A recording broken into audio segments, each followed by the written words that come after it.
Yes, reka nongere mbasuhuze mbahikaze mwese tubana hano kuri Ibakwe Media TV ikaze irambuye cyane muri aya makuru agezweho muri aka karere k'Ibiyaga Bigari. Turibanda ku mutekano, politiki na diplomasi. Ni mu karere ka Afrika y'Ibiyaga Bigari muri Afrika ndetse no hakurya y'Inyanja Ngari. Turahera ku butaka bw'urasirazuba bw'igihugu cya Congo. Ibyo sinzi ko ndi bubyite, ariko iyi ni intsinzi ya General Muhoozi kana Rugaba mugaba mukuru ingabo za Uganda UPDF, akaba n'umuhungu wa President Museveni, akaba n'umujyanama wa President Museveni mu by'umutekano. Impamvu ntangiye nkubitaga twenge nuko ngira ngo murabizi ko mpera z'umwaka ushize wa 2025 hari ubusabe Muhoozi yagejeje kuri President Tshisek. Murabizi ko igisirikare cya Uganda n'igisirikare cya Congo basangiye mu by'ukuri icyitwa Operation Shuja igamije kurwanya ADF nalu umutwe w'inyeshyamba ukorera mu bice bya Ituri. Ahangaha hakaba hari umuyobozi wa gisirikare cyangwa se abona kwita nka guverineri wa gisirikare w'intara Ituri ari we General John Luboya Kashama. Uyu Muhoozi n'agasesemi kenshi yamaze iminsi atangaza ko atamushaka na gato, uretse no kumwumva ntashaka no kumubona. Aka kanya Muhoozi ibyo yasabye Tshisek birakozwe. Ese hakurikiyeho iki? Reka twese turebera hamwe uburyo Tshisek yubahirije ubusabe bwa General Muhoozi kana Rugaba akirukana guverineri akirukana guverineri General Lieutenant General John Luboya. Reka tubikomozeho. Hanyuma inkuru mbi ariko kandi yihutirwa cyane. Urwanda abashaka abaruhigisha uruhindu ni benshi. Urwanda rwa Gasabo rwa Gihanga amahanga akomeje kurebera, akomeje mu by'ukuri kuruhonyora cyangwa se kurwicira kurwara nk'inda, reka mbivuge gutyo, ariko sinzi ko Imana irureberera yahumbya muri aka kanya. Twavuze kenshi gahunda yo kurutera, ibyagiye bitangazwa, uburyo byagiye bipangwa, igihugu cy'Ububiligi kikavugwa ku isonga ry'uwo mugambi, ubufatanye na FDLR, ubufatanye n'u Burundi, ubufatanye na Congo, ubufatanye na Angola, South Africa, ubufatanye na Tanzania, ubufatanye n'imbonera kure, ubufatanye n'abacancuro, uburyo hapangwa gutera u Rwanda agakurwaho ubutegetsi ngo FDL gasubirana ubutegetsi. Hamaze iminsi havugwa amakuru y'uburyo hakomeje gukusanywa ndetse mu buryo budasanzwe ingabo zihuro rya leta ya Congo ku mupaka w'u Rwanda. Reka nzobabwira aya makuru 5 kuri 5, munyemerere rwose muri aya makuru turebera hamwe byinshi bigezweho. Hanyuma munyemerere turebere hamwe igihe ingabo z'u Rwanda ngo zizaba zavuye ku butaka bw'urasirazuba bw'igihugu cya Repubulika Iharanira Demokarasi ya Congo. Aka kanya munyemerere nze gukomoza ku bitangazwa na Minisitiri w'Ububanyi n'Amahanga wa Leta Zunze Ubumwe za Amerika Marco Rubio. Amagambo ya Marco Rubio yongeye guteza impaka kuki Amerika ikomeje kuvuga ku ngabo z'u Rwanda ariko ikirengagiza ibibazo by'abanyamurenge n'ubufatanye bwa coalition ndetse n'umugambi wa coalition. Reka tuze tubikomozeho muri amakuru rwose urasobanukirwa byinshi. Ibitero bya Fardc byongeye kukaza umurego no kuraza Rwantambi abatuye iminembwe ndabibabwireho. AFC M23 so hitangazo iregura kuri Fardc, ngira ngo murabizi ko ku munsi w'ejo mu makuru twatambukije twabwiye ku byo M23 ishinjwa gukorera mu bice bya Rucuru. Aka kanya M23 itangazo isohoye ibyamaganira kure turabikomozaho.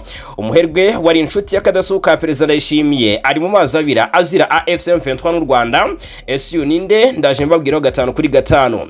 Umusirikare ufite ipeti rya Lieutenant General muri Congo yitwa Rwibasira uyoboraga amashami ya gisirikare yakuwe ku mirimo ye, nabyo ndababwiraho 5 ku kandi. Hanyuma ndababwira abenshi bari baza kuri iki kibazo batese koko President Yishimiye azibuka nk'uharaniye amahoro mu burasirazuba bwa Congo, bijyanye no kuba yoroheje ingabo zirwana ku ruhande rwa guverinoma Kinshasa, bijyanye no kuba yarya avuga byinshi bitandukanye ku mutekano mu burasirazuba bwa Congo. Iki kibazo baraza batese koko Ndayishimiye arashaka umutekano mu karere. Reka nze mbasubize nkurikije ibiri gutangazwa muri inkuru 5 kuri 5. Hanyuma rero Minisitiri Nduhungirehe ni Minisitiri w'Ububanyi n'Amahanga w'u Rwanda n'ubutwererane asanga umuhuza utabogamye ari we uzageza akarere ku mahoro arambye. Reka nze mbabwiraho muri aya makuru. Umugandekazi wafatiwe mu bujura bw'abanki hariya i Kinshasa yoherejwe mu Budage. N'umudage kazi murambabarira uheretse gufatirwa mu bujura bwa banki hari i Kinshasa yoherejwe iwabo. Turabikomozaho. Mu karere k'Ibiyaga Bigari muri Kenya, Major General John Mayiso yagizwe umugaba wungirije w'ingabo za Kenya AF cyangwa se mu gihe AFC M23 yateye twatsi ibirego bya Fardc biyishinja kwica abasivile Kiseguro. Aya namakuru tujye kuba tugarukaho. Hanyuma General Mubaraka Muganga yakiriye abanyeshuri n'abarimu bo mu ishuri rikuru rya gisirikare ryo mu Buhinde. Turabikomozaho nyuma y'imyaka 57 kuki Samia Suluhu Hassan yerekeje i Moscow mu mu Burusiya, ariko kandi niki Putin ashaka muri EAC. Reka muri aya makuru tubivimuzi. Zelensky ni perezida wa Ukraine yasabye Putin ibiganiro imbona nkubone bakarangiza intambara. Bese birashoboka. I Mogadishu muri Somalia turakomoza ku makuru yo guturukayo ibintu byahinduye isura, ibifaru biri gutwika bitanzitse, umujyi byawugize umuyonga. Turabikomozaho. Perezida Trump yafatiye ibihano perezida wa Cuba, umugore we ndetse n'abandi bantu batatu. Reka amakuru rero tuyavimuzi n'umuzingo gatanu ku kandi nongeye kuba ikaze mbibutsa ko binoroshye cyane gukomeza kubana natwe hano kuri Ibakwe Media TV. Ni subscribe cyangwa sabone, ubundi bindi inshuti bavandimwe nta kindi musabwa uretse kubiduharira. Nyabuneka iyo ukanze subscribe ubukoze ikintu gikomeye cyane mbikubwizeho ukuri. Iyo ukanze subscribe kabisa ubuneje intambwe uti nyabuneka bwana Fagikaye namura ibereho. Iyo ukanze like tubona ko ubikunda, ari nako utanga igitekerezo ukanasangiza abandi aya makuru. Ibyo byose ariko nkuko murambi babwira ukabikora mu gihe nawe ubwo wumva wanogewe. Reka mpere ku makuru ateye impungenge cyane yo gutura ku mipaka y'u Rwanda na Repubulika ya Demokarasi ya Kongo. Haravugwa ikusanyirizwa rinini ry'ingabo z'ihuro ry'ingabo za leta ya Kongo ku mipaka y'u Rwanda. Namakuru aturuka ku bantu batandukanye bo mu gace ka Kivu y'Amajyepfo avuga ko muri iki cyumweru rwose habaye kohereza ingabo nyinshi ku bwinshi za leta ya Kongo hafi y'umupaka wa Kongo n'u Rwanda. Ibi biba nyuma yuko mu kwezi gushize umutwe wa AFC M23 ko ingabo zawo mu bice bimwe ukazisubiza ahitwa Ikatogota, ahari mu birometero bike uvuye Kamanyola ku mupaka wa Kongo n'u Rwanda. Amakamyo 12 atwaye abasirikare bari mu mutwe udasanzwe wa Hibus Special Force wa Fardc, abarwanyi ba FDLR, ingabo z'u Burundi FDNB cyangwa se Force de Défense Nationale du Burundi, abarwanyi ba Wazalendo ndetse n'abacancuro b'abazungu. Aya makamyo ngo yabonetse yinjira muri Repubulika ya Demokarasi ya Kongo anyuze ku mpaka wa Kavimvira ni muri teritwari ya Uvira aturutse mu gihugu cy'u Burundi. Muri ayo makamyo 12 arindwi yafashe inzira yerekeza i Kamanyola ni ku mpaka wa Bugarama ndetse ku ruhande rw'u Rwanda, maze ngatangira kohereza ingabo ku murongo wa Katogota. Hari abasirikare bashyizwe mu bice bya Rubarika, abandi berekeza ahitwa Iremera no muri Minembwe. Ihuro ry'ingabo za leta ya Kongo kandi ngo ryafunze umuhanda wa route nationale numero 5 hafi ya Kamanyola, rinahagarika urujya n'uruza rwose rw'abaturage, bituma benshi bafatirwa muri ako gace. Andi makuru kandi avuga ko andi makamyo 5 muri ayo 12 yafashe inzira yerekeza Ibaraka anyuze mu bice bigenzurwa n'umutwe wa Mayimayi ya Kutumba. Byongeye kandi hari abasirikare ba leta ya Kongo babonwe bambuka n'amaguru uruzi rwa Rusizi bavuye mu gihugu cy'u Burundi berekeza muri Kongo muri axe za Ruvungi, aho bahuriye ngo n'izindi ngabo zari zoherejwe hafi y'umupaka wa Kongo n'u Rwanda muri Katogota. Kwikusanyirizo cyangwa se iri kusanywa ry'ingabo za leta ya Kongo hafi y'umupaka w'u Rwanda ngo rishobora guteza impungenge z'ubwiyongere bw'umwuka mubi n'imirwano mu gihe ibiganiro by'amahoro bikiri mu buryo bworoshye. Ni mu gihe kandi Washington yasabye u Rwanda gukuraho ingamba z'ubwirinzi rwashyizeho ku mupaka warwo. Ubwo ndagira ngo twinjire noneho mu buryo ibintu biteye ubwoba cyane, ndetse n'ubyo makuru ava indani ari kugenda abishimangira. Ku munsi w'ejo n'abadondosheho mbabwira ko mu by'ukuri ndi kwakira amakuru aturuka indani avuga ko ini Kamanyola, ndabivuga muri rw'icyongereza ko nibwo byo bayamaye, ariko ngerageza no kunyerekeza muri rw'ikinyarwanda mwumva uburyo ibintu bikomeye cyane bavandimwe. Abagamije gutera u Rwanda ntibarya ntibaryama. Tumaze iminsi tubabwiye ko u Burundi, Congo, Angola, South Africa, Malawi, Tanzania ndetse n'abagize ihuriro P5 na FDLR, utibagiwe na za Fardc birumvikana, n'imbonera kure. Mbega igihugu cy'Ububirigi kikaba gihedinze kuri uyu mugambi. Biravugwa neza ko bashaka gutera u Rwanda bakarurasa. Amakuru nakiriye ku munsi w'ejo nababwiyeho, reka nongere mbibutse mu bihuze n'aya ngaya ntangiye mbabwira mwumva uburyo ibintu bikomeye cyane. Mu by'ukuri ngo ni umutaramu uri hariya mu bice bya Kivu y'Amajyepfo yakiriye amakuru iminsi hafi 2 ikurikiranya, amakuru agaragaza mu by'ukuri ko imyiteguro ya coalition ndetse harimo n'ukuboko kwa MONUSCO ikomeje kuba mu by'ukuri ishyirwa ku rwego rwo hejuru. Ngo Kamanyola ibintu ntabwo byoroshye bavandimwe, bati ini Kamanyola we received the following information which has been carefully examined. Cyangwa se nko kuvuga ngo muri Kamanyola ngo twakiriye amakuru akurikira ngo ni amakuru yakorewe ubugororangingo. Bati ubwo bagiye baneminga bana nambaringa cyangwa se babara bati iyi ni inkuru twakiriye mu buryo bw'ibanze, iyi niyo yaje kurikiraho ariko twamenye n'impamvu nyamukuru. Bati insanje yesterday ubwo birumvikana na makuru twahawe ku munsi wo kwa kane tariki enye bavuga bati yesterday ubwo bavugaga kwa gatatu nyine. In Sanje many FDLR and Fardc soldiers were present. Many were located in Kibogoye at Monisco and in Kabunambo. Their number was estimated in 3,609. Muri Sanje ku munsi wo kwa gatatu tariki eshatu aba FDLR benshi ingabo za Kongo nyinshi zagaragaye, abasirikare cyangwa se izi ngabo zabaga mu bice bya Kibogoye zagaragaye mu bice bya Kibogoye ahari inkambi ya Monisco cyangwa se ahabarizwa Monisco ndetse na Kabunambo. Ngo umubare cyangwa se uko banganaga bose ko bakabaye bagera barabarirwa mu 3609. Ngo intego nyamukuru cyangwa se objective, the FDLR will attack Rwanda via Kamanyola toward Bugarama and the Fardc will attack Bukavu via Ngomo. Bati rero FDLR izataka Rwanda iturutse Kamanyola ndetse iciye irasa Bugarama, ariko nanone na Fardc nayo iri gupanga nuko ngo bashaka kujya baca impande zitandukanye. Ngo Fardc izataka Bukavu iciye Ngomo.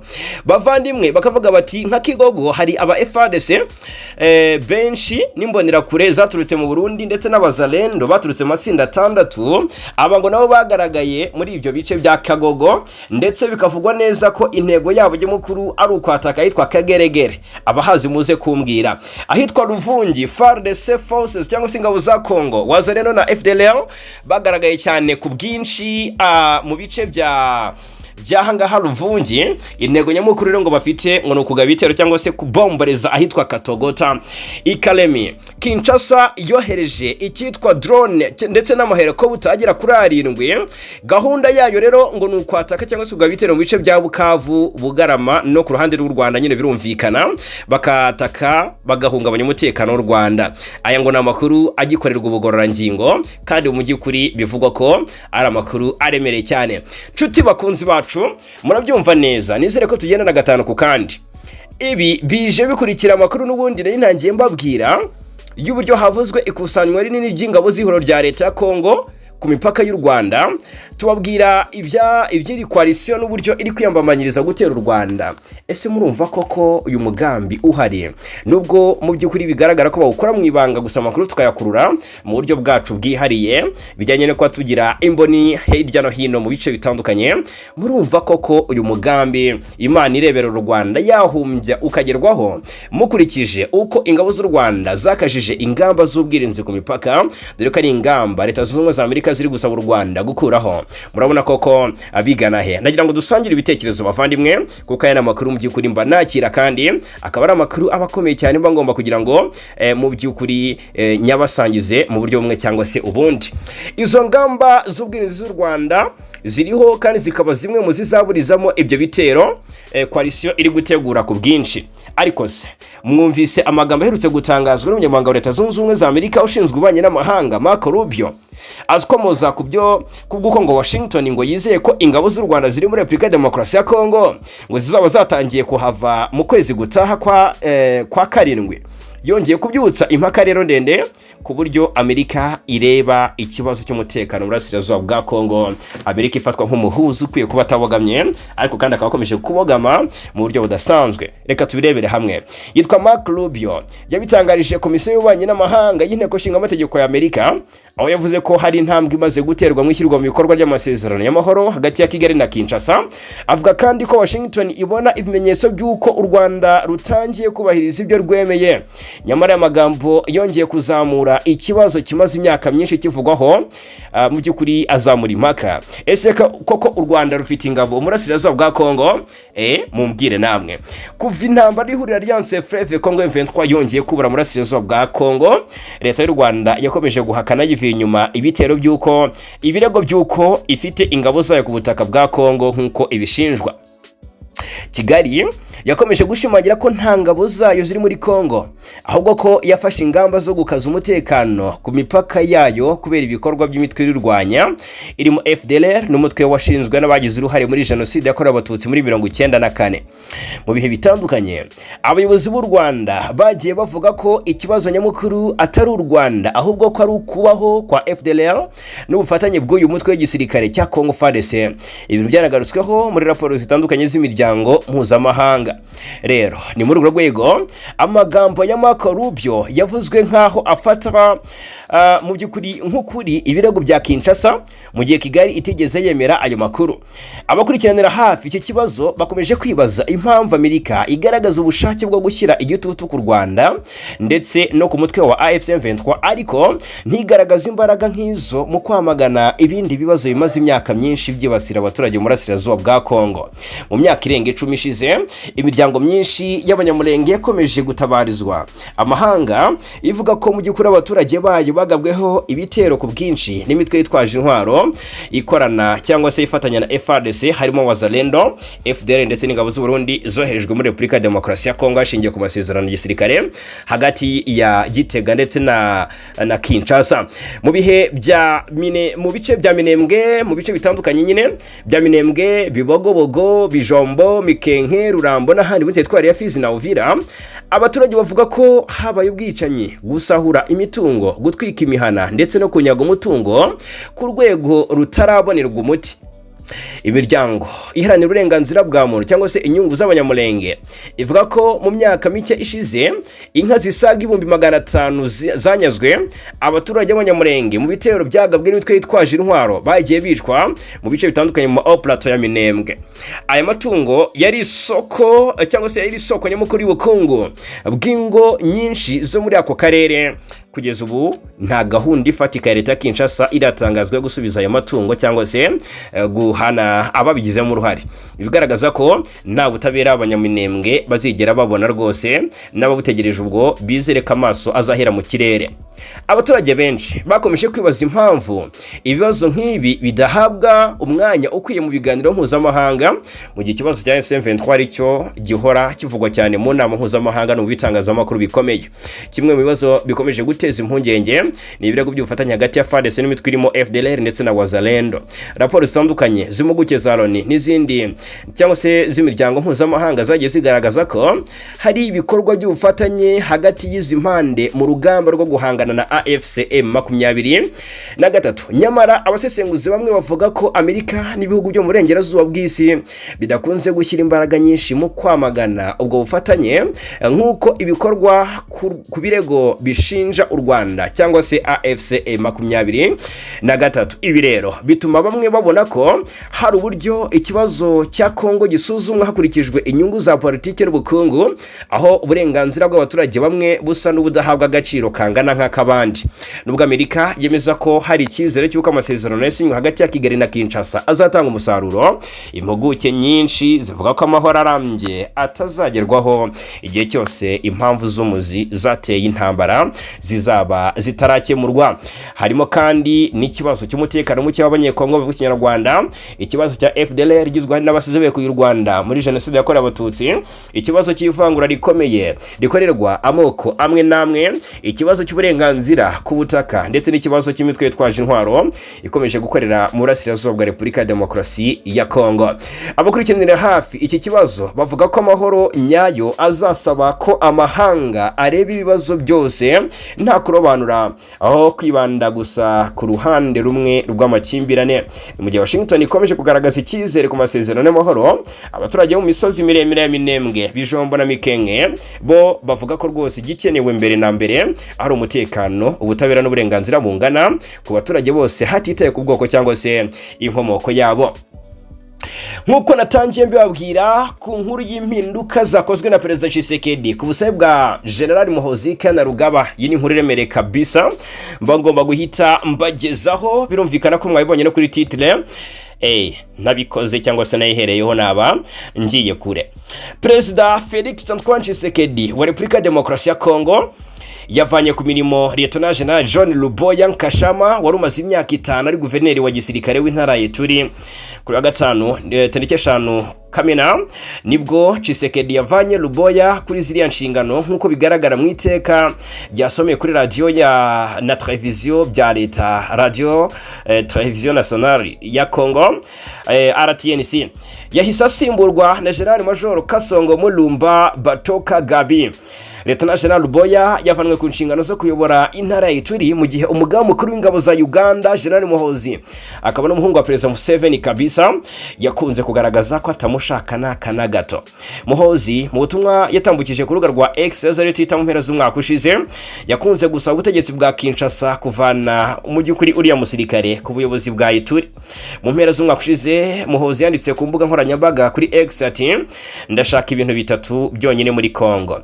Ati mbere ati muhagarike kwica abaturage banjye, aho yavugaga abahema n'abatutsi bavandimwe mu byumve neza. Icya kabiri ati ni muvane w'uguverineri w'uburozi wa Ituri, uyavugaga John Luboya. Uyu ni Muhoozi Ken Rugaba yari yarakunze gushinja uyu Luboya John kuba yarakunze kwitambika ibikorwa byo kurwanya umutwe w'iterabwoba ADF. Ingabo za Uganda zimaze igihe mu by'ukuri zifatanya n'iza Congo Kinshasa Fardc mu kurwanya uyu mutwe. Amushinja kandi kuba mu by'ukuri ari we muyobozi w'umutwe wa Kodeko umaze igihe ukorera ubwishanyi bw'indengakamere abanyekongo mu bwoko bw'abahema. Muri 2025 kandi General Muhoozi yateguje uriya mugenzi we wo mu ngabo za Republika ya Demokarasi ya Congo kwa zamuta muri yombi. Luboya kandi yirukanywe mu gihe intara y'Ituri yayoboraga yugarijwe n'icyorezo cya Ebola kimaze guhitana abarirwa muri za mirongo. Ubutegetsi bwe bwanenzwe kuba bwaranagaragaye mu by'ukuri cyangwa se bwararangaye kiriya cyorezo kikamara ibyumweru byinshi gikwirakwira mu baturage bitaramenyekana.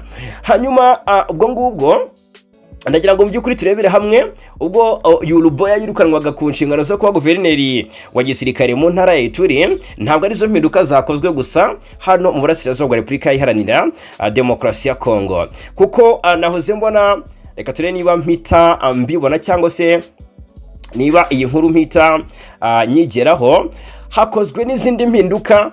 Bigaragara ko Tshisek yashishije umweyo muri izi inshingano abandi bayobozi cyangwa se abandi basirikare.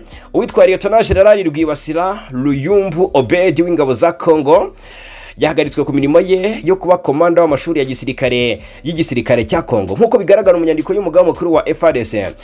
Lieutenant General Rwibasira yasimbuwe na General Major Kalonda Fambakafa nyuma y'inyandiko yerekeye ihagarikwa rya Lieutenant General Rwibasira Ruyumbu Obedi, komanda w'amashuri ya gisirikare. Mugizwe komanda w'amashuri ya gisirikare by'agateganyo kugeza igihe hazatangirwa amabwiriza mashya. Ati ndabasaba rero gukorana gukunda igihugu ku buryo muzagera ku byo umukuru w'igihugu abitezeho. Ibintu byatangajwe n'umugaba mukuru wa Fardc General Banza Mwilambwe Gile yemeza ishyirwaho rya General Major Kalonda Fambakafa. Obedi Rwibasira, General Obedi Rwibasira yabaye umuyobozi w'akarere ka 34 ka gisirikare kizwi nka 34 Region Militaire ya Fardc muri Kivu ya ruguru, kandi yanabaye umuyobozi w'akarere ka 5 ka gisirikare ka Fardc muri Kasayi nkuko tubikesha ikinyamakuru Kivu Morning Post. Izo ni impinduka rero zakozwe mbagira ngo mpite mbabwira gatano ku kandi. Ibitero bya Fardc byongeye kurikoroza mu bice bigenzurwa na twirwana M23, byongeye kurikoroza mu bice bituwe n'abaturage b'abanyamulenge. Ubutegetsi bwa Kinshasa baravuga gukomeza ibitero byibasiye ibice bituwe cyane n'abaturage b'inzira karengane, nubwo mu by'ukuri nkuko bigaragara ahangaha bwihanangirijwe inshuro nyinshi. Ibikururira mu by'ukuri icyemezo gishobora gutuma Kinshasa igwa mu kangaratete, kuko M23 yatangaje ko igiye guhagurukira kujya isubiza inyuma ibyo bitero igaharanira no gufata ibice ibyo bitero byateye biturutsemo. Itangazo rashyizwe ahagaragara n'ihuriro rirwanya ubutegetsi bwa Kinshasa AFC M23 rivuga ko ijoro ryose yo guhitariki 4 rishyira iya 5 guhera saa 1 z'ijoro kugeza saa 11 z'igitondo saa 12 ihuriro ry'ingabo z'ubutegetsi bwa leta zateye ibisasu mu duce dutuwe cyane twa Gakenke, Bidegu na Mikenke, aha ni mu misozi miremire ya Minembwe.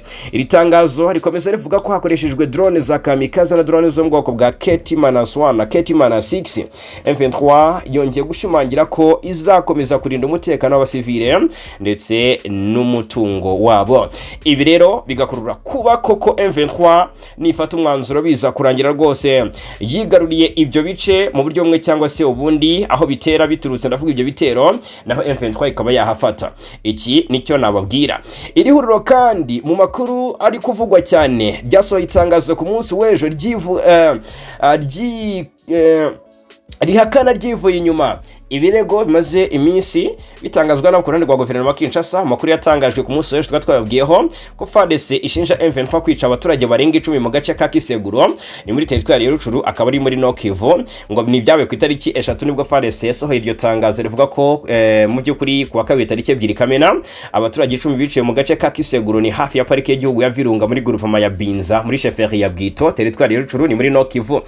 Muri iryo tangazo rero yavuze ko abaturage bishwe nabo yise ibyihebe byo mu ihuriro RDF na AFC M23, yungamo ko hari abandi baturage bataye muri yombi bakajyanwa muri gereza nkuru ya yitwa ngo ni Kanyangambi iri hejuru muri Rucuru centre, bashinjwa kuba abarwanyi ba FDLR biciye mu ihuriro AFC M23. Rero ku muvugizi wayo Lawrence Kanyuka yuvugira mu bya politike yahakanye ibirego byose bya Fardc, hanagaragaza ibirego nk'ibidafite ishingiro, avuga ko bifite intego za politike.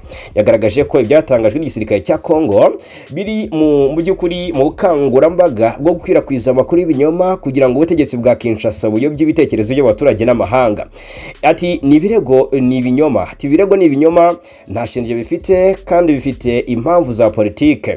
Biri mu mugambi wa leta ya Kinshasa wo gukwirakwiza amakuru ayobya hagamijwe guhisha amakosa n'ibyaha bikorwa n'ingabo zayo nabo bafatanya. Ni AFC M23 yavuze ko bitangaje kubona Kinshasa yigaragaza nk'irengera abasivile mu gihe ingabo zayo zimaze igihe zikora ibikorwa bya gisirikare byashyize abaturage mu kaga. Iti biratangaje kubona Kinshasa ishaka kwiyerekana nk'umurinzi w'abasivile kandi ibikorwa bya gisirikare byayo byaragiye bituma abaturage bagabwaho ibitero by'ibisasu, indege zagera abapilote n'ibindi bitero byahitanye abantu benshi ndetse bigatuma abandi bava mu byabo. AFC M23 yavuze kandi ko ibi birego bishya biri mu buryo busanzwe bukoreshwa na leta ya Kinshasa bwo guhindura cyangwa se guhimba inkuru zigamije guhisha ibyo yise kunanirwa gukemura ikibazo cy'umutekano no guhishirura uruhare rw'ingabo zayo mu izamba ry'umutekano muri Burasirazuba bwa Kongo. Uyu mutwe washimangiye kugamije mu by'ukuri cyangwa se ugikomeje kubahiriza amategeko mpuzamahanga arengera abasivile no gushaka umuturange w'ibibazo bimaze imyaka uruhuri nyinshi mu Burasirazuba bwa Repubulika Iharanira Demokarasi ya Kongo. Hanyuma reka mu by'ukuri mbabwire cyangwa se reka turebe ndetse mu by'ukuri tunagereranye turebe ibya Perezida Ndayishimiye ku kibazo cy'umutekano muri Burasirazuba bwa Kongo. Twagiye tubigarukaho ibyo yavuze, ibyo yagiye atangaza n'ibyo yakoze. Abenshi buribaza batese bizasaba iki kugira ngo Ndayishimiye ahabwe cyangwa se ashimirwe, ese azibukwa nk'uwaharaniye amahoro muri Burasirazuba bwa Kongo? Ababyibaza rero bahera kuko mu by'ukuri yaroheje ingabo kurwanya M23 zirwana ku ruhande rwa leta bikagorana, bahera ku kuba yari yohereje ingabo mu butumwa bwa ASRF cyangwa se East African Regional Force mu Burasirazuba bwa Kongo. Izi ngabo zari zaje ari z'u Burundi, Tanzania, Kenya, Sudani y'Epfo, Uganda, ariko birangiriza ingabo z'u Burundi zigumyeyo zirwana ku ruhande rwa guverinoma Kinshasa. Perezida w'u Burundi kandi akabona perezida wa Afrika yunze ubumwe. Muri iki gihe General Evariste Ndayishimiye yakiriye intumwa ziturutse mu ihuriro East Congo Diaspora mu ngoro ya perezida Igitega. East Congo Diaspora ivuga ko ari urubuga rw'ingenzi mu gushaka ishoramari no kwagura ubukungu mu Burasirazuba bwa Kongo rukorera muri leta zunze ubumwe za Amerika. Ku munsi wa gatatu umuyobozi w'izo ntumwa Pastor Joshua Kibenzi Munonge yashyikirije Perezida Ndayishimiye impano y'ifoto ye mu rugo rwe mu gushimira rero ubwitange adahwema kugaragaza mu guharanira amahoro n'umutekano n'ubwiyunge mu Burasirazuba bwa Kongo, nk'uko byashyizwe ahagaragara na Presidence y'u Burundi ibinyujije kuri X Twitter. Pasteur Joshua Kibenzi Munonge yashimiye ubuyobozi bwa Perezida Ndayishimiye no kwifatanya kwe n'abaturage baba mu bice birimo amakimbirane, anongeraho no gushimira abaturage b'Abarundi bakiriye impunzi z'abanyekongo. Uyu muyobozi rero w'izo ntumwa yijeje Perezida w'u Burundi ko ibisekuru biriho ndetse n'ejo hazaza mu burasirazuba bwa Kongo bizibuka Perezida Ndayishimiye nk'umuntu waharaniye amahoro, wagize uruhare runini mu gushakira igisubizo kirambye ikibazo cy'umutekano mu karere k'ibiyaga bigari. Hanyuma ese koko Perezida Ndayishimiye arashaka umutekano mu karere? Reka tubirebere hamwe muri iyi nkuru. Uruhare rw'u Burundi mu kurushaho guhungabanya umutekano muke mu karere k'ibiyaga bigari rwagiye rugarukaho cyane mu ntambara yo mu burasirazuba bwa Repubulika ya Demokarasi ya Kongo. Ubutegetsi bwa Gitega bushinjwa n'u Rwanda n'imiryango mpuzamahanga gucumbikira no gufasha imitwe yitwaje intwaro. Ubufatanye buvugwa cyane n'ubu mu by'ukuri n'ubu bukurikira: gufatanya na FDLR, inzego z'umutekano z'u Rwanda n'umuryango mpuzamahanga muri raporo zitandukanye bagaragaje ko Burundi bufasha ndetse bukanakorana n'umutwe wa FDLR muri Kivu y'Epfo n'Amajyaruguru, kandi mu by'ukuri bikabangamira umutekano w'u Rwanda. Gufasha imitwe nka FLN, Burundi bwavuzweho mu nkuru zitandukanye kuba inzira y'indiri cyangwa se inzira n'indiri by'abarwanyi umutwe wa FLN wigeze kugaba ibitero ku butaka bw'u Rwanda nk'ibyiciye abantu muri parike ya Nyungwe no mu turere twa Nyaruguru. Gufatanya na Fardc, guverinoma y'u Burundi ifatanya n'ingabo za Fardc ndetse n'imitwe ya Wazalendo bagamije kurwanya ihuriro ry'inyeshyamba za M23, ibintu bituma imirwano ikomeza gufata indi ntera no guhungabanya ituze ry'abaturage. Izi ngabo rero z'ibihugu byombi kandi zikunze gushinjwa kugira uruhare mu bitero byibasira abaturage cyane ahubwo kuganya murenge muri Kivu y'Amajyepfo n'abandi batandukanye mu bice bigenzurwa na M23. Ese koko Perezida w'u Burundi mukurikije ibyo mbabwiye muri iyi nkuru azibukwa nk'uwaharaniye amahoro mu burasirazuba bwa Kongo? Iyo ni inkuru mbabwira ko ngira ngo namwe ubwanyu mutange ibitekerezo birumvikana, kuko uruhare rwe mu icwa ry'abaturage b'abatutsi mu burasirazuba bwa Kongo n'abanyamurenge muri Kivu y'Amajyepfo abenshi bararukerensa, ariko biragaragara ko u Burundi bukomeje kuba ubwenyegeza ikibazo cy'umutekano mu burasirazuba bwa Kongo, kikaba gikomeje gufata indi ntera, nyamara u Burundi bubigezemo uruhare. Hanyuma rero nimunyemerere mbabwire ko Minisitiri w'Ububanyi n'Amahanga w'u Rwanda n'Ubutwererane Olivier Nduhungirehe yatangaje ko umubano w'u Rwanda na Amerika umeze neza kuko watanze umusaruro ufatika mu ngeri zitandukanye zirimo ubuzima, ubucuruzi, umutekano n'ibindi, ndetse ahamya ko Amerika ari umuhuza mwiza ushobora gufasha kugera ku mahoro arambye mu karere k'ibiyaga bigari mu gihe yaba umuhuza utabogamye. Yabigarutseho ku munsi w'ejo muri tariki 4 mu birori byo kwizihiza isabukuru y'imyaka 150 y'ubwigenge bwa Amerika byabereye kuri ambasade ya Amerika mu Rwanda. Olivier Nduhungirehe yavuze ko kwizihiza isabukuru y'imyaka 150 y'ubwigenge bwa Amerika bibaye mu gihe Amerika n'u Rwanda byizihiza isabukuru y'imyaka 64 bimaze bifitanye ubufatanye. Ati ubufatanye rero hagati y'u Rwanda na Amerika bwatanze umusaruro mu nzego zitandukanye nk'ubuzima, ishoramari, ubucuruzi, guhanga ibishya, umutekano kandi n'ibindi byinshi, ku buryo rero ati dufatanya mu guteza imbere imibereho y'abaturage b'u Rwanda kandi tukaba tubyishimiye. Mu Rwanda hari sosiyete z'ubucuruzi z'abanyamerika zikora imirimo itandukanye harimo n'ubucukuzi bw'amabuye y'agaciro. Ati hano hari sosiyete z'abanyamerika nka sosiyete y'abanyamerika yitwa Trinity Metals icukura amabuye y'agaciro mu rwego rwa tungsten. U Rwanda ni urwa gatandatu ku isi mu kugira tungsten, tukaba twaranohereje mu mezi ashize tungsten ku isoko ryo muri Amerika. Ni ibintu byiza byo kwishimirwa.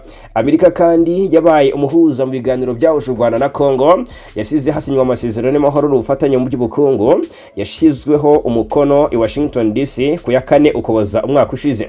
Ati rero Amerika kandi nk'uko mubizi ikaba ari n'umuhuza mu mishyikirano y'amahoro hagati y'u Rwanda na Kongo, tukaba kandi twizera ko Amerika yadufasha kugira ngo tugarure amahoro arambye mu karere, ikadufasha mu gikuri iba umuhuza uhuza impande zombi ku buryo butabogamye, ari byo bizatuma mu by'ukuri tugera ku mahoro arambye mu karere. Ni amasezerano impande zombi zagiranye ajyanye nayo gusenya umutwe w'iterabwoba FDLR bikozwe n'ingabo za Congo, byamara gukorwa u Rwanda narwo rugakuraho ingamba z'ubwirinzi, harimo kandi ingingo yo gucyura impunzi. Ibi ni rero mu bikorwa remezo byitezwe ko u Rwanda na Congo bizongera imbaraga mu bufatanye mu kubaka urugomero rwa Rusizi ya gatatu ruzatanga megawati 206 z'amashanyarazi rucanira abaturage barenga 300,000. Biteganyijwe ko ruzuzura mwaka 2030 rutwaye miliyoni 800 z'amadolari y'Amerika. Hari kandi n'ibijyanye n'amabuye y'agaciro, aho u Rwanda na Congo bizajya mu cyiciro kirenze kuyacukura biyatunganye, kuko ari byo cyangwa se aribwo yagira inyungu, akagirira inyungu abaturage bo mu karere, kandi ko hazajyaho amategeko ahuriweho ajyanye n'umutekano w'ubucuruzi bw'ayo mabuye. Amasezerano ya Washington kandi ateganya ko ibihugu byombi bizifatanya gukura gaze metane mu kiyaga, bikumvikana ko bizanayatunganya bitunganye ingufu z'amashanyarazi. Guverinoma y'u Rwanda ihamya ko ibihugu byombi bifite amahirwe menshi mu by'ukuri byabyaza umusaruro ukabifasha kwirinda amakimbirane. Yizera ko rero habayeho ubufatanye buteganywa mu masezerano ya Washington, akarere kagira amahoro arambye. Aha rero ni Minisitiri Nduhungirehe asanga umuhuza utabogamye ari we uzageza akarere ku mahoro arambye. Aha rero birasaba ko Leta Zunze Ubumwe za Amerika zidakomeza gufatira u Rwanda ibihano zirengagije mu by'ukuri uburyo guverinoma Kinshasa nayo nta gikora ngo ishyire mu bikorwa ibikubiye mu masezerano yasinyiwe i Washington DC muri Leta Zunze Ubumwe za Amerika. I Kinshasa haravugwa amakuru y'umudagekazi. Uyu mudagekazi kabisa yasebeje igihugu cye, ndabona bamusubije ni waba ariko yakoze agatendo. Ni Honorine Porsche ufite ubwenegihugu bw'Ubudage ukomoka muri Congo, yakatiwe n'ubutabera bwa Congo igifungo cy'imyaka 10 kubera uruhare yagize mu bujura bwa banki i Kinshasa. Uyu yimure mu Budage kuri wa 4 tariki 4 nk'uko byatangajwe n'ibiro ntaramakuru bya Congo ACP. Kwimurwa kwe aherekejwe n'abapolisi b'Ubudage byakozwe mu rwego rw'ubufatanye mu bijyanye n'ubucamanza hagati ya Repubulika Demokarasi ya Kongo n'Ubudage. Bivuga ko byaje nyuma yo kugerageza kwiyahura kwa Honorine Porsche muri gereza nkuru ya Makala i Kinshasa. Uyu yataye muri yombi rero mu kwakira umwaka ushize, akatirwa n'urukiko rwa gisirikare rwa Kinshasa Gombe igifungo cy'imyaka 10 kubera ubujura mu ishami rya Raw Bank riherereye mu gace ka Matonge gaherereye muri komine Kalamu hariya i Kinshasa, murwa mukuru wa Repubulika Iharanira Demokarasi ya Kongo. Hanyuma umugaba mukuru w'ingabo z'u Rwanda General Mubaraka Muganga ku munsi wa 4 yakira itsinda rigizwe n'abanyeshuri n'abarimu mu ishuri rikuru rya gisirikare ryo mu Buhinde ku cyicaro gikuru cy'ingabo z'u Rwanda. Aba rero bari mu rugendo shuri rw'icyumweru mu Rwanda rwatangiye ku wa mbere tariki ya 2 Kamena. Mu kiganiro yagiranye n'iri tsinda rero General Mubaraka Muganga yashimye ishuri rikuru rya gisirikare ry'Ubuhinde ndetse anashima ubufatanye bukomeye hagati y'u Rwanda n'Ubuhinde. Ati uru ruzinduko ruragaragaza ubufatanye bukomeye kandi bugenda burushaho kwaguka hagati y'u Rwanda n'Ubuhinde, umubano ushingiye ku kubahana, ubushuti no guharanira amahoro, umutekano n'iterambere. Yagaragaje ko umubano umaze igihe kinini hagati y'ibihugu byombi wanagiriye akamaro kanini RDF cyane cyane binyuze mu mahugurwa abasirikare b'u Rwanda bahawe mu mashuri ya gisirikare akomeye yo mu Buhinde. General Mubaraka Muganga yanavuze ko RDF itewe ishema no kwagura izindi nzira z'ubufatanye hagati y'inzego za gisirikare z'ibihugu byombi, u Rwanda n'Ubuhinde, cyane cyane mu gihe u Rwanda rurimo kwitegura gutangiza ku mugaragaro kaminuza nkuru ya gisirikare. Mu ijambo rye rero General Mubaraka Muganga murabura mu ijambo rye Brigadier General ariwe Rajnish Mohan, umunyamabanga w'ishuri rikuru rya gisirikare ry'Ubuhinde, yashimye uburyo bakiriwe mu ruzinduko rwabo mu Rwanda. Avuga ko urugendo rwabafashije gusobanukirwa neza ibikorwa bya RDF byo gukomeza kongera ubunyamwuga mu ngabo ndetse n'uruhare rwayo mu mutekano mu karere no ku rwego mpuzamahanga. Yanashimangiye ko mu by'ukuri basobanukiwe byinshi ku iterambere ry'inzego z'imiyoborere mu Rwanda n'urugendo rw'iterambere igihugu mu by'ukuri cyanyuzemo. Iri tsinda riteganyijwe gusoza urugendo rwaryo rw'amasomo kuri uyu munsi wo kuwa 6 tariki 6 Kamena 2026. Mu makuru ari kuvugwa mu karere k'ibiyaga bigari, Perezida William Ruto wa Kenya yatangaje uruhererekane rw'impinduka zirimo kuzamurwa mu ntera, kugenwa mu myanya mishya y'igisirikare cya Kenya KDF. Mu mpinduka zatangajwe kuri wa gatanu, umuyobozi mukuru w'ibikorwa bya gisirikare Major General John Maiso Koyimo yagizwe umugaba wungirije w'ingabo za Kenya. Amakuru atangazwa n'urubuga The Star rwo muri Kenya avuga ko ibi byakurikiye inama y'akanama gashinzwe ingabo yari yobowe n'umunyamabanga wa leta ushinzwe ingabo yitwa Saipon Tuya. Hanyuma Major General Koyima yasimbuye Major General Mohamed Nur Hassan wagiye mu kiruhuko cy'izabukuru. Byongeye kandi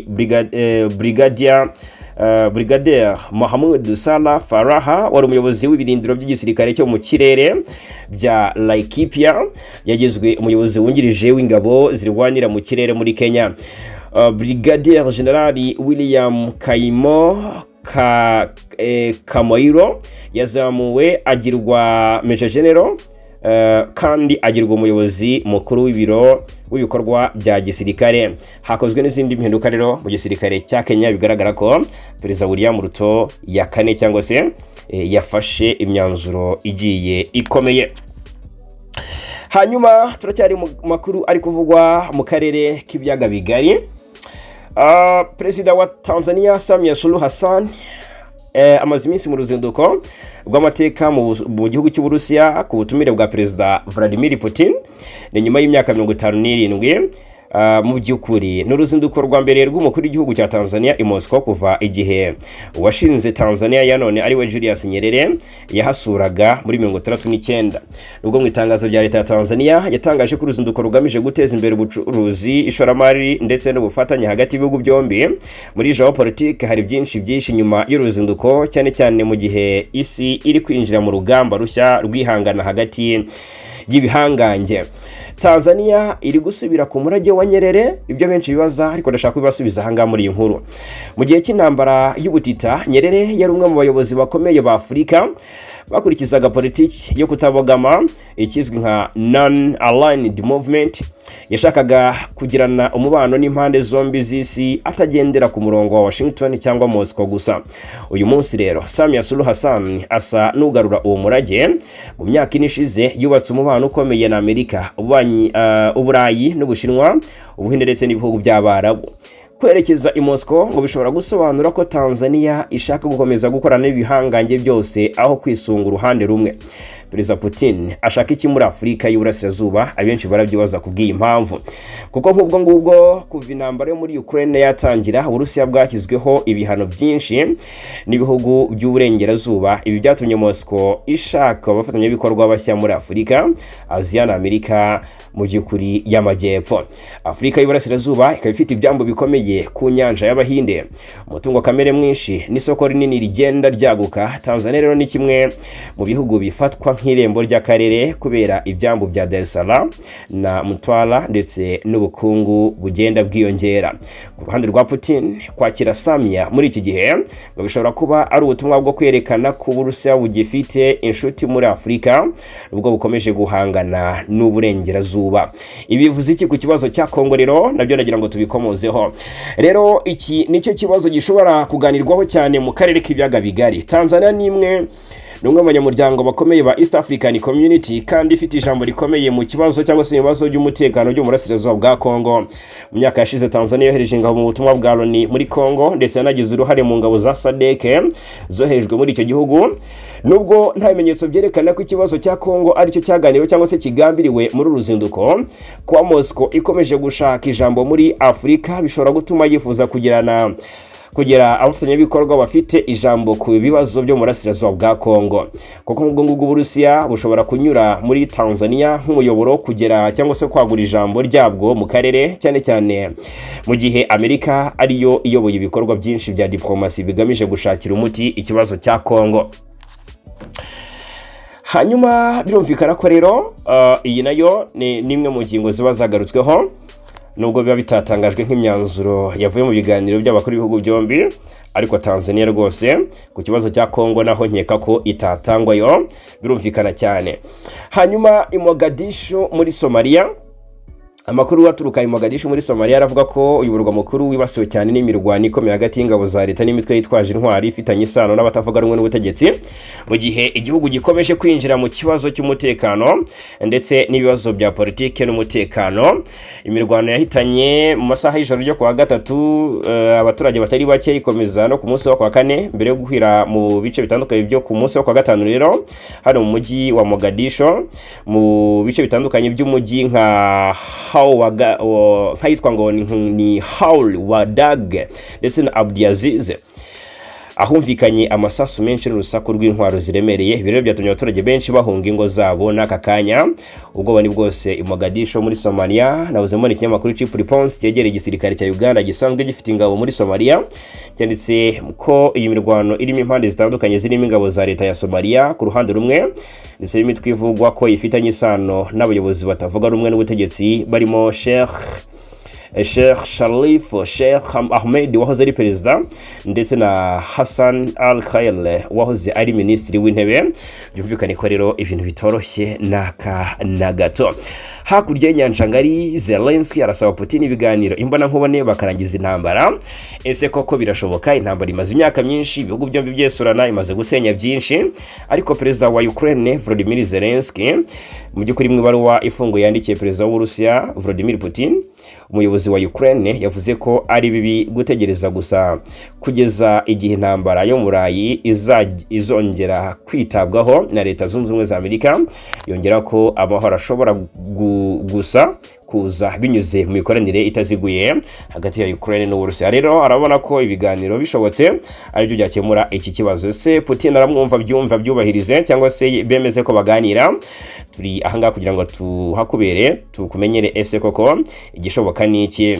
Hanyuma reka mbabwire ko perezida wa Leta Zunze Ubumwe za Amerika Donald Trump uyu rero ku munsi wa kwa kane ubuyobozi bwa Trump bwafatiye ibihano perezida wa Cuba yitwa Miguel Diaz-Canel n'umugore we ndetse n'abandi bantu batatu mu gikorwa giherutse cya Washington cyo gushyira igitutu ku buyobozi bwa Havana, nk'uko bigaragara mu itangazo ryashyizweho umukono n'umunyamabanga wa leta wa Amerika ushinzwe ububanyi n'amahanga Marco Rubio. Ngo bafatiye ibihano uyu munsi ku munsi wa kwa kane bayobora cyangwa se batera inkunga ubutegetsi n'imbaraga zabwo mu gukangura imitwe y'impinduramatwara muri Amerika ndetse no ku isi hose. Ni icyemezo cyahise cyamaganwa na Havana, aho perezida Miguel wa Cuba agira ati ubu buhumyi bwa politike bwiyongera ku ngamba z'agahato zakoreshejwe mu byumweru bishize ku gihugu cyacu zigamije kugirira nabi abaturage ba Cuba. Mu bandi bafatiwe ibihano harimo Alejandro Castro Espin, umuhungu w'ikinege wahoze ari perezida wa Cuba ari we Raul Castro, ndetse na Vilma Espin, nk'uko iyi nkuru dukesha Ero News ivuga. Yes, hanyuma tugana ku musozo, reka babwire ko umutwe wa Hamas watangaje ko utiteguye gutanga intwaro zawo muri iki gihe, ariko wemeye ko mu by'ukuri mu mihanda ya Gaza hatagomba kugaragara izindi ntwaro uretse iz'igipolisi cyemewe n'inzego z'ubutegetsi bwa Palestine. Mu kiganiro cyihariye yagiranye na Al Jazeera, Hussam Badram, uyu umwe mu bayobozi bakuru ba Hamas, yavuze ko igihe komite y'igihugu izaba yafashe inshingano zo kuyobora Gaza, abaturage bazabona umutekano ucungwa n'inzego za leta gusa. Ati nta ntwaro zizaba zigaragara mu muhanda no mu tuyira twa Gaza uretse iz'abapolisi, ariko ibyo ntibisobanuye ko Hamas igomba gutanga intwaro zayo.